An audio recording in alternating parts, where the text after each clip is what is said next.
ये प्रखंड स्तरीय अंबेडकर परिचर्चा के सम्मानित अध्यक्ष, राजद के प्रखंड अध्यक्ष मुनीश्वर कुशवाहा जी, मंच संचालन कर रहे शिवशंकर चंद्रवंशी जी, साथ ही काशीचक के प्रखंड अध्यक्ष राजद के देवव्रत जी, कामरेड नेता हमारे अभिभावक राजेंद्र बाबू, ब्रिजनंदन यादव जी, उमेश कुमार जी, युवा नेता चंदन चौधरी जी, सीताराम चौधरी जी, जिला अध्यक्ष अनुसूचित प्रकोष्ठ, जिला महिला प्रकोष्ठ की अध्यक्षा रेणु सिंह जी, श्री उमेश शर्मा जी, प्रधान महासचिव जिला राजद, जाहिर अनवर जिला अध्यक्ष अल्पसंख्यक प्रकोष्ठ, मोहम्मद समीम उद्दीन जी, राजकुमार यादव जी, पूर्व जिला अध्यक्ष राजद, रामचंद्र यादव जी, जिला उपाध्यक्ष, गौतम कपूर चंद्रवंशी जी, राज्य परिषद सदस्य राजद, हमारे अभिभावक पूर्व जिला अध्यक्ष इंजीनियर केवी यादव जी, नवादा के लोकप्रिय नेता श्रवण कुशवाहा जी, प्रदेश सचिव राजद, और जिला के शानदार, जानदार और जोश से भरे युवा अध्यक्ष उदय कुमार यादव जी, राजू भाई जी, एवं काशी चक से आए हुए राजद के सच्चे सिपाही नौजवान साथियों, बारसलीगंज से आए हुए अभिभावक नौजवान साथियों एवं महिलाएं,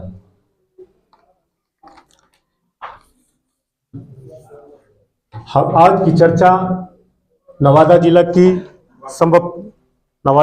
संभवतः अंतिम प्रखंड का। इस तरह से हम लोग, जैसा कि अध्यक्ष जी बताए कि पिछले एक सप्ताह से हम लोग नवादा जिला के सभी प्रखंडों में ये परिचर्चा, अंबेडकर परिचर्चा कर रहे हैं। और अध्यक्ष जी और मंच पे बहुत सारे साथी ऐसे हैं जो पिछले एक महीना से, अगर अनुमंडल स्तरीय परिचर्चा को हम लोग जोड़ लें तो पिछले एक महीना से हम लोग नवादा में हैं। हमें बहुत खुशी हुई कि लोकतंत्र की जड़ें नवादा में बहुत गहरा है और नवादा के लोग लोकतांत्रिक विचार के हैं। यह बात जानकर हमको बहुत खुशी हुई। तभी लगता है कि लोकतंत्र के संरक्षक जयप्रकाश नारायण की संरक्षा नवादा ने किया है, शायद इसी सोच के किया है। इसलिए मैं मगध की धरती और नवादा की धरती को पुनः सलाम करता हूं। और नवादा से निकली जो रोशनी को मैं देख रहा हूं, यह रोशनी पटना तक जाएगी और पटना से होते ही यह संदेश दिल्ली तक जाएगी और दिल्ली में जो लोकतंत्र चरमरा रही है, जो फासिस्टवादी ताकतें जो लोकतंत्र की हत्या करने पे उतारू है, उसको चरमराएगी। यह शक्ति नवादा से ही निकलेगी, ऐसा हमें आशा और उम्मीद है। मैं इसलिए कह रहा हूं, इस विश्वास के साथ यह बात कह रहा हूं कि इस सभागार में जोश से भरे नौजवान भी हैं और होश से भरे हमारे अभिभावक भी हैं जो इस परिचर्चा में गंभीर परिचर्चा किए और हमें भी बहुत कुछ सीखने का मौका मिला है। तो जब बुजुर्गों का होश और नौजवानों का जोश का एक साथ संयोग बनता है तो परिस्थिति जरूर बदलेगी और पूरा विश्वास है कि यह परिस्थिति सकारात्मक स्तर में बदलकर देश को दिशा और दशा देने की रोशनी का काम करेगी। राष्ट्रीय जनता दल के नेता आदरणीय लालू प्रसाद यादव जी, भाई तेजस्वी यादव और प्रदेश के नेता हमारे जगदानंद सिंह और प्रदेश की सारी कमेटी देश की हालात पर चिंता करते हुए इस परिस्थिति में देश कैसे निपटे, कौन सा रास्ता, कौन सा राह है जो देश को अभी रोशनी दिखा सकता है, देश को बचा सकता है, नौजवानों को बचा सकता है, देशवासियों को बचा सकता है, किसानों को बचा सकता है। ऐसी परिस्थिति में चर्चा करने के बाद वो पाते हैं कि वो अंबेडकर का राह है जो इस देश को इस अंधेरे से निकाल सकता है। अंबेडकर का राह का मतलब होता है संविधान का राह और अंबेडकर का राह का मतलब होता है इस देश की लंबी विरासत जो महात्मा बुद्ध से लेकर के कबीर तक होते हुए, महात्मा फूले से होते हुए, बाबा साहेब भीमराव अंबेडकर से होते हुए, डॉक्टर लोहिया से होते हुए आदरणीय नेता लालू प्रसाद यादव की विरासत है। जो बुद्ध ने कहा है, जिन लोगों की लड़ाई बुद्ध ने लड़ा है, बहुजन हिताय बहुजन सुखाय, तमाम नेताओं और तमाम काल से लेते हुए आज हमारे नेता आदरणीय लालू प्रसाद यादव भी बहुजन हिताय और बहुजन सुखाय की बात करते हैं। और हम संविधान को अगर देखते हैं तो हम पाते हैं कि इस देश में जो सबसे ज्यादा दमित है, जो सबसे ज्यादा पिछड़ा है, जो सबसे ज्यादा अशिक्षित है, जो सबसे ज्यादा गरीब है, जो सबसे ज्यादा कुचला हुआ है, संविधान में उसी की रक्षा की बात सबसे मजबूती से किया गया है। उन लोगों की संविधान में सबसे ज्यादा मजबूती से बात रखी गई है जो सबसे ज्यादा दमित है, सबसे ज्यादा पिछड़े हैं और सबसे ज्यादा दलित हैं। तो ये बात जान लीजिए, जो जितना पिछड़े हैं, गरीब हैं, दलित है, दमित है, शोषित है, संविधान उनका ही सबसे ज्यादा है। संविधान की रक्षा उनको सबसे ज्यादा करना है। मैं तो यह मानता हूं कि एक शिशु अपने जन्म के पहले 9 महीना तक जितना सुरक्षित अपने मां के गर्भ में रहता है, हिंदुस्तान में पैदा होने के बाद वो उतनी ही सुरक्षा उसकी संविधान करती है। इस संविधान की रक्षा अपनी मां के समान कीजिए। जितनी रक्षा आपके अपने भावने में, आपके अपने लिए अपनी मां का है, जितना सम्मान है, उससे कहीं कम इस संविधान का नहीं होना चाहिए। हजारों वर्षों के संघर्ष के बाद इस देश में लोकतंत्र आया है। यह वोट का तंत्र आया है। वोट का तंत्र का मतलब होता है छोट का तंत्र। इस वोट के तंत्र को लाने में हजारों लोग शहीद हुए हैं। उन हजारों लोग के शहीद की कुर्बानियां, उनके खून और उनके पसीने और उनके मेहनत और उनके सूझबूझ के परिणाम के बस आपको ये लंबे समय के बाद लोकतंत्र मिला है। आप प्रजा से नागरिक बने हैं और ये नागरिक बनना कोई मामूली बात नहीं है। 1947 के बाद आप नागरिक बने हैं और नागरिक बनने के बाद एक चमत्कारिक अधिकार आपको मिला है, वो वोट का अधिकार मिला है आपको। ये वोट का जो अधिकार है, ये उतना ही वोट के मालिक आप है जितना इस देश का अडानी अंबानी मजबूत आदमी या कोई दबंग आदमी हो सकता है। कोई देश का सबसे अमीर आदमी भी इस मामले में उतने ही समान है जितना आप हैं, हम हैं, एक दलित और एक गरीब है। एक वोट का अधिकार जितना उनका है उतना हमारा है, उतना मेरा है। इस देश में जितना अधिकार मेरा है, इस गरीब का है, इस दलित का है, उतनी ही अधिकार इस देश में टाटा और बिरला का भी है। यह देश जितना उनका है उतना ही मेरा है, उतना ही एक गरीब का है और एक दलित और दमित लोगों का है। तो यह अधिकार को आप समझिए, यह हजारों वर्ष की कुर्बानी के बाद यह अधिकार आपके पास आया है और इस वोट को आप इतने आसान से, इतने छोटे में मत आंकिए। इस वोट को, जो कि बहुत सारे वक्ता पूर्व में कह रहे थे कि चुनाव के समय में चंद रुपया और चंद लालच में आप जो दे देते हैं, ये इतनी छोटी चीज नहीं है। हम किसी भी मामले में अडानी अंबानी की बराबरी नहीं कर सकते हैं। एक मामले में गर्व के साथ मैं कह सकता हूं कि अडानी के बराबर का वोट मेरे पास भी है जितना उसके पास है। ये इतना बड़ा अधिकार है। ये वोट इस देश का तकदीर तय करेगा। ये वोट से ही ये देश का तकदीर तय होता है और ये वोट संविधान से बचता है। ये वोट की रक्षा भी संविधान से होता है। ये बाबा साहब का दिया हुआ बहुत बड़ा हथियार है। ये हथियार आज कमजोर हो रहा है। संविधान की जो धाराएं हैं, धीरे धीरे कर जो आज की मौजूदा सरकार है, जो हमारे संविधान में दिए जो अधिकार हैं, उन अधिकारों को, उन धाराओं को धीरे धीरे नष्ट कर रही है, बदल रही है और बदलकर चंद लोगों के लिए इस देश में वो अधिकार और कानून बना रही है। इसका आप नमूना या उदाहरण देख सकते हैं। सारी दुनिया कोरोना से करा रही थी, सब लोग कोरोना से निपटने का उपाय ढूंढ रहे थे। कहीं टीका पे बात हो रही थी, कहीं रिसर्च की बात हो रही थी, कहीं ऑक्सीजन की बात हो रही थी, अस्पताल की बात हो रही थी। और जिस समय सारी दुनिया में अस्पताल की बात हो रही थी, लोगों के जान और आबरू को बचाने की बात हो रही थी, उस समय भारत में भारत की सरकार अध्यादेश ला रही थी। वो अध्यादेश किसानों के नाम पे ला रही थी। असल में वो किसानों के लिए नहीं था, वो व्यापारियों के लिए था। ये हमारे किसान भाई समझ गए, समझकर आंदोलन किए और परिणाम स्वरूप प्रधानमंत्री को यह बोलना पड़ा, यह बोलकर वापस लेना पड़ा कि हम किसानों को समझा नहीं पाए। लेकिन जितना देर ये बोलने में प्रधानमंत्री लगाए, उतनी देर में हजारों किसानों की जान चली गई और उनकी नीयत, वापस लेने की भी नीयत आप देख सकते हैं किस हद तक नहीं गए। वो न्यायालय से रोकने का काम किए, यहां तक कि सड़क पर कुचलने का भी किसानों का काम किए। तो ये बात समझ सकते हैं, ये नौजवान जब अपने हक की बात करते हैं, जब शिक्षा की बात करते हैं, जब रोजगार की बात करते हैं, तो जिस तरह से किसानों को दमा जाता है, कुचला जाता है, मारा जाता है, उसी तरह से नौजवानों के साथ भी ये सरकार पेश आती है। किसान और नौजवान और व्यापारी भी खुश नहीं इस देश में है।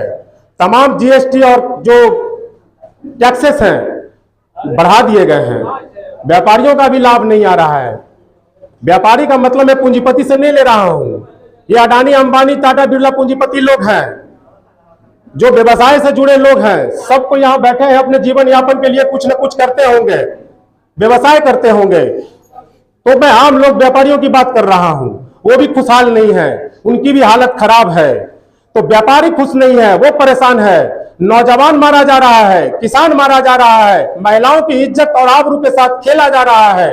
और यहां तक कि जिसको प्रधानमंत्री अपने साथ गले लगाकर इंट्रोड्यूस करवाते हैं कि यह देश का खिलाड़ी है, यह देश का भविष्य है, यह मेडल लाया है, रोशन किया है, वो लोग भी आज देखिए कैसे अपमानित हो रहे हैं। वो भी एफआईआर करने जा रहे हैं, तो उनकी भी एफआईआर नहीं दर्ज की जा रही है। तो कौन लोग इस देश में खुश हैं? यह देश किसका है? किसके इज्जत और आबरू देश में बचे हैं? किसके बच्चे के भविष्य इस देश में सुरक्षित हैं? इसको समझना होगा। कोई खुश नहीं है, सबकी हालत खराब है। और सबकी खुशहाली की बात, सबकी सुरक्षा की बात, जैसा कि मैं पहले भी कहा हूं कि एक शिशु अपने मां के गर्भ में जितना सुरक्षित रहता है और गर्भ से बाहर होने के बाद उतनी सुरक्षित इस संविधान के तहत रहता है। आज उस संविधान पे खतरा है, तमाम कानून बदले जा रहे हैं। और यदि आप नहीं चेते, इस सरकार को नहीं रोके, तो आने वाले दिन में ये पूरी तरह से बदल देंगे कानून। ये क्यों बदल रहे हैं? ये कानून बदलकर चाहते क्या हैं? इनकी इच्छा क्या है? उसको जानना होगा। ये पूर्व के भांति इस देश के बहुसंख्यक को अशिक्षित रखना चाहते हैं। ये जो निजीकरण है शिक्षा में, ये इस देश के गरीब और पिछड़े तबके के लोग, जो दलित दमित लोग हैं, उनको एक तरह से अशिक्षित रखने का साजिश है। ये जो निजीकरण अस्पताल में है, ये गरीबों को इलाज करने से रोकने का साजिश है। ये जो निजीकरण रोजगारों में है, उनको धन कमाने से रोकने का साजिश है। उनको जीवन यापन करने की, ठीक ढंग से इज्जत आबरू बचाने की के बीच में यह बाधा है। तो ये सरकारें ऐसी बाधा क्यों कर रही है? ये साजिश को समझना पड़ेगा। आपकी गाड़ी कमाई, आपकी मेहनत की कमाई, तमाम सामान में बढ़े हुए रेट, टैक्सेस जो बढ़े हुए हैं, उसकी कमाई, आपकी गाड़ी कमाई, खून पसीने की कमाई जो है वो अडानी अंबानी के झोले में जा रहा है। ये जो लड़ाई आज का है, ये जो अंबेडकर साहब का लड़ाई है, ये जो आदरणीय नेता लालू प्रसाद यादव का जो लड़ाई है, ये कमेरा बनाम लुटेरा का लड़ाई है। जो कमेरा पर काम करने वाले लोग हैं, उनको लूटने की साजिश है। यह सरकार उनको लूटने की खुली आजादी देना चाहती है, कानून को बदलकर। एक कानून संगत लूट की रास्ता तय कर रही है। कानून में लुटेरों को लगाम लगाने का और उसके प्रति कानून लगाया गया है। यह मौजूदा सरकार लुटेरे कैसे लूटे, इसके लिए कानून बना रही है। ये लुटेरे को, पूंजीपतियों को देश लूटने के लिए कानून बना रही है। तो आपको समझना है कि संविधान की रक्षा आदरणीय नेता, हमारे नेता लालू प्रसाद यादव जी क्यों कह रहे हैं कि संविधान खतरे में है? क्यों इसकी रक्षा के लिए आपको कहा गया है? संविधान की रक्षा का मतलब है कि वो संविधान हमारे रक्षा के लिए है, उसकी रक्षा हम लोग को करना है। हम लोग अपनी इज्जत आबरू, अपनी खुशहाली के लिए इसकी रक्षा करेंगे। इसकी रक्षा करने का मतलब है कि हम लोग अपनी रक्षा करेंगे। और इस संविधान की विरासत को समझिए। इस संविधान के प्रणेता, यह राष्ट्र का निर्माता डॉक्टर भीमराव अंबेडकर अपने जीवन में 3 गुरु को माने थे: महात्मा बुद्ध, कबीर और महात्मा फूले। इस विरासत को भी समझिए। ओबीसी, माइनॉरिटी और दलित, और इसी विरासत के नेता, जनता दल के प्रणेता और प्रधानमंत्री हमारे बीपी सिंह थे। इसी विरासत के थे जिन्होंने हम लोगों को मंडल कमीशन उनके प्रधानमंत्रित्व में ही मिला है। ये पॉलिटिक संघर्ष जो है, ये संघर्ष, ये संविधान का संघर्ष है, ये बाबा साहब का संघर्ष है, ये साझी विरासत का संघर्ष है। और इसी साझी विरासत को ये खंड खंड करना चाहती है। ये भाजपा अमन चैन बिगाड़ना चाहती है इस देश में। हमारी साजिश विरासत को, हमारी कलेक्टिव संघर्ष को खत्म करना चाहती है। हम लोग संवैधानिक दायरे पे ओबीसी, जनरल, एससी और एसटी के तौर पे बटे हैं। ये हमको जात पात में बांटना चाहती है, भड़काना चाहती है। समझ जाना होगा, हम लोग को जातियों में नहीं जमात में बनना होगा। ये धर्म के माध्यम से हम लोग को बांटना चाहती है। हमारी संवैधानिक पहचान धार्मिक नहीं है मित्रों, हमारी संवैधानिक पहचान कोई जातीय भी नहीं है। हमारी संवैधानिक पहचान जो है उसी से हम लोग अपनी पहचान को भी मानेंगे और समाज में सामाजिक सौहार्द बना करके रहेंगे। एक दूसरे की खुशहाली के लिए संविधान की रक्षा करेंगे। अभी पूर्व के वक्ता बोल रहे थे कि देश संविधान से चलेगा। बिल्कुल संविधान से चलेगा, संविधान है भी, लेकिन धीरे धीरे उस संविधान को बदला जा रहा है। और बदलाव का जो संकेत है, अगर आने वाले दिन में ये संघर्ष तेज नहीं होगा, आप इनको रोकिएगा नहीं, इन लोगों को अगर रोक नहीं लेते हैं, अगर पुनः यह जीत जाते हैं, तो ये जो बदलाव है संविधान का और तेजी से उन लोगों के हित में बनेगा। तो समझ लीजिए, जिस प्रकार मैं पहले बोला था कि संविधान जो जितना पिछड़ा है, जो जितना दमित है, जो जितना कमजोर है, जो जितना गरीब है, उसकी उतनी ही मजबूत सुरक्षा प्रदान करती है। तो ये पलट जाएगा मित्रों, इनका इच्छा भी है इसको पलट देना। तो समझ जाइए कि इसके पलटने से किन पे खतरा ज्यादा बढ़ने वाला है, कौन लोग पे खतरा ज्यादा होने वाला है। इसमें महिलाएं भी शामिल हैं। इस देश की महिला भी द्वैम दर्जा की जिंदगी जी रही हैं। सदियों से महिलाओं के जो स्थिति है उसको आप देख लीजिए। तो इस देश की महिलाओं को भी, महिलाओं के हित में यह संविधान है। महिलाओं से मैं अपील करता हूं कि वो बहुत तरह की परिचर्चाओं में जाया करते हैं। वो परिचर्चा उनकी सुरक्षा का घेरा नहीं है। ये जो अंबेडकर परिचर्चा है, असल में उनकी इज्जत, आबरू, उनका विकास और उनका हक हकूक की बात, ये परिचर्चा, इस परिचर्चा में यहां होता है। इसलिए मैं माताओं और बहनों से अपील करता हूं जो बहुत कम संख्या में यहां हैं, इस बात को ले जाएंगे और सारी महिलाओं से बताएंगे कि आपकी परिचर्चा और असल परिचर्चा और आपकी सुरक्षा और इज्जत आबरू की बात ये संविधान परिचर्चा में होगा, अंबेडकर परिचर्चा में होगा। और संविधान ही आपकी सबसे ज्यादा सुरक्षा और इज्जत आबरू की बात करता है। इसलिए इसकी सुरक्षा हम लोगों को हर हाल में करना होगा। और मित्रों, मैं बता दूं, अभी हमारे अभिभावक, पूर्व जिला अध्यक्ष इंजीनियर केवी बाबू बता रहे थे, बहुत गंभीर चर्चा किए हैं, उनसे बहुत कुछ हम यहां सीखे हैं। वो बता रहे थे कि किस तरह से आरक्षण को पलट कर रख दिया गया है।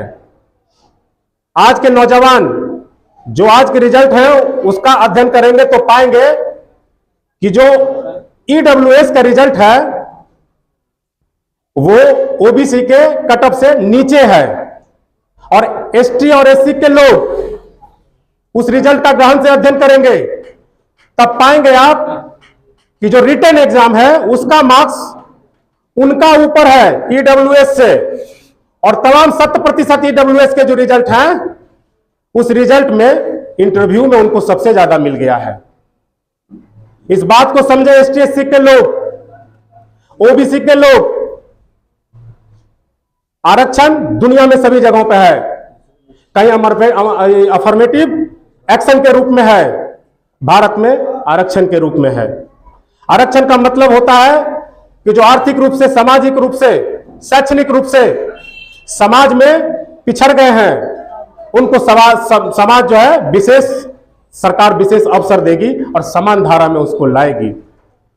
बाबा साहब के इतिहास भी आप जानते हैं। बाबा साहब को भी स्कूल के बाहर रखा गया। वो दलित समुदाय से थे। उनका अपराध यह था कि वो जिस कौम में, जिस जात में, जिस वर्ग में पैदा हुए उसके लिए उनको अपराधी बोला गया और उस अपराध का सजा उनको स्कूल से बाहर रखकर किया गया। कक्षा से बाहर बैठकर पढ़े वो, लेकिन स्कूल कैंपस तक पहुंचे। इस लड़ाई में भी महात्मा फूले और सावित्रीबाई फूले का योगदान है कि वो स्कूल कैंपस के अंदर गए।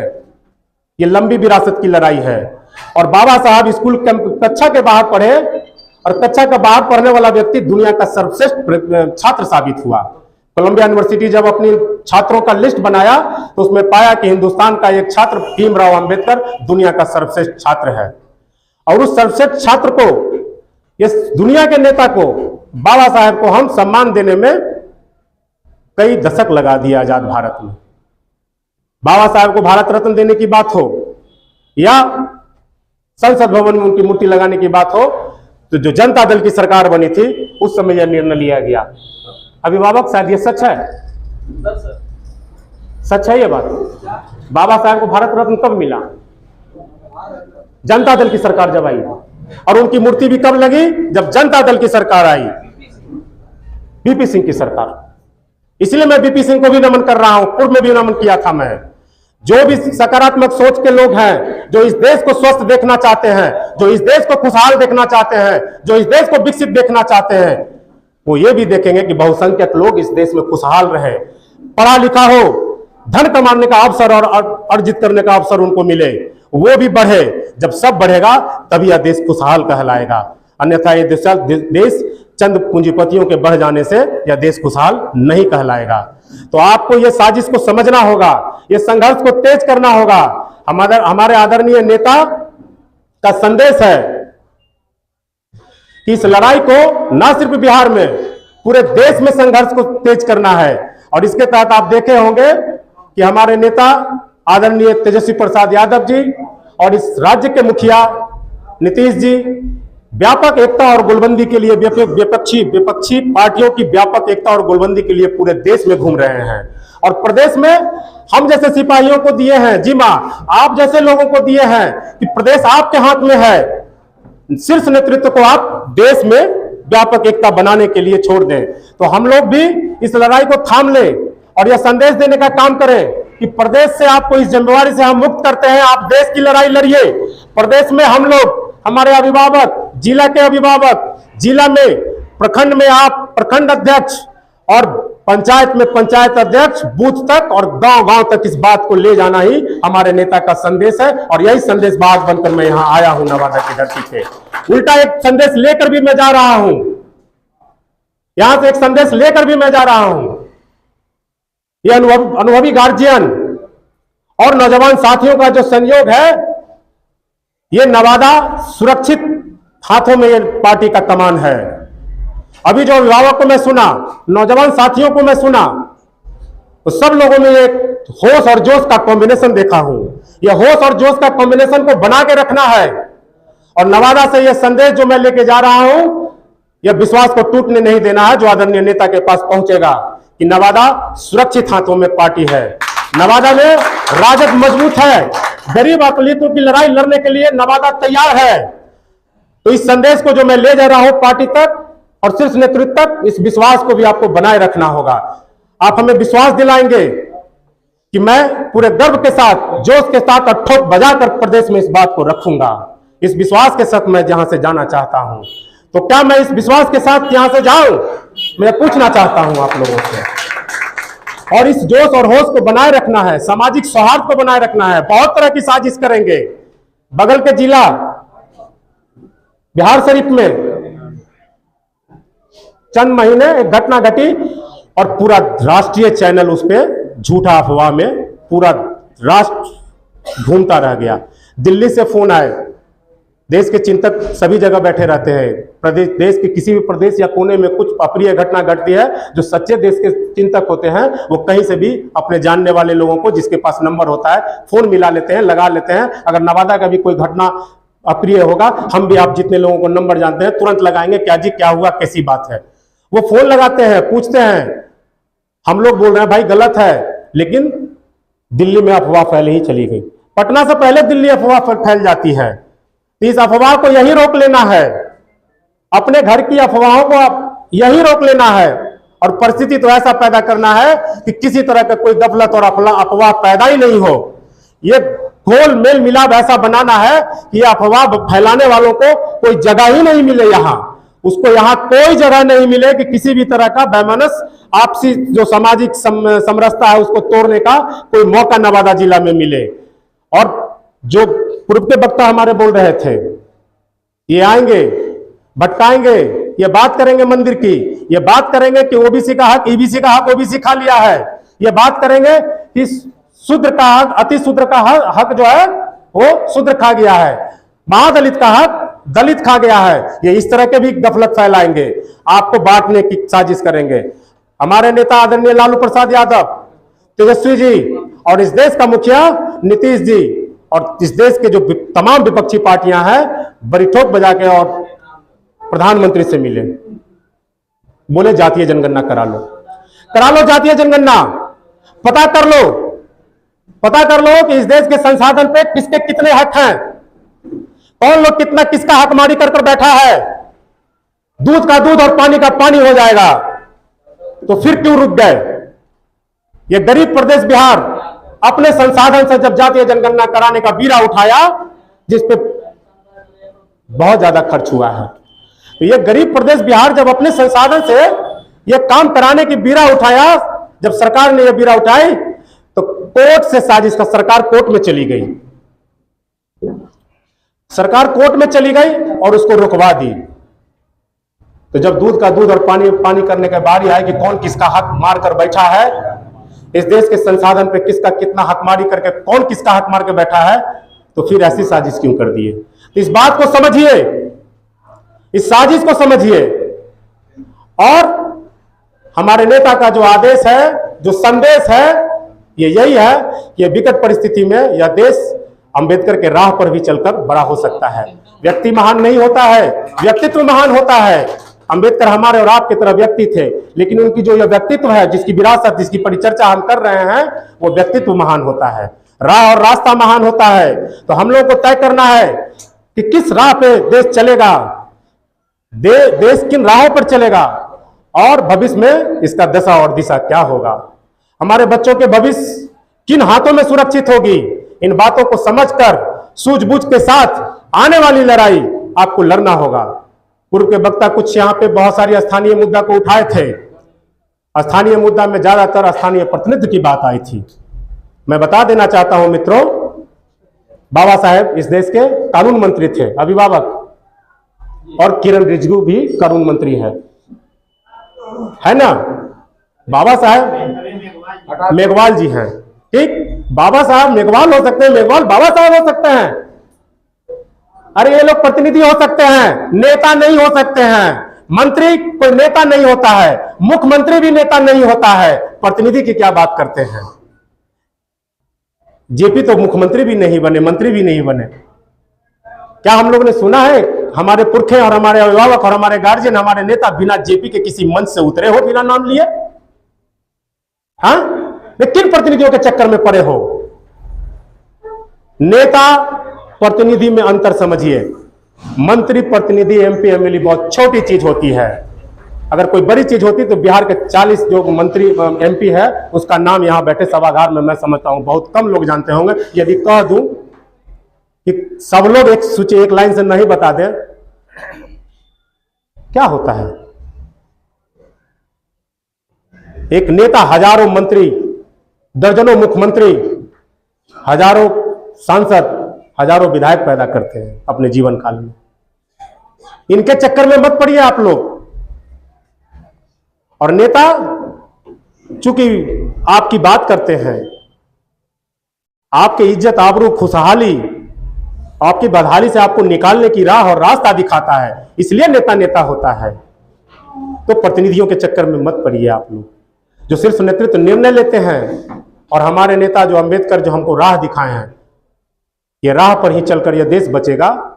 इस बात को हमारे नेता भी बोले हैं, हम लोग भी मानते हैं। मैं समझता हूं इस सभागार में बैठने के बाद हमें अनुभव हुआ है कि आप लोग भी इस बात को मानते हैं। तो हम लोगों को अंबेडकर की राह पे चलना है। इस अंबेडकर की बात को, ये लोकतंत्र की सुरक्षा कैसे करनी है, ये क्यों संविधान की रक्षा करनी है, ये वोट की इज्जत और आबरू कैसे करनी है, ये वोट कितनी कीमती चीज है, इन सारी चीजों की चर्चा हम लोग पंचायत स्तर पे आने वाले दिन में करेंगे। जैसा हमारे जिला के सम्मानित अध्यक्ष जी भी बताए, ये आने वाले दिन में प्रखंड से पंचायत स्तर में जाएगा और पंचायत स्तर से ये गांव में जाएगा। चौपाल लगाकर जो दरी बिछाकर कहने की बात किए हैं, ये सच कह रहे हैं, वहां तक जाएगी और गांव गांव तक ये बात जाएगा।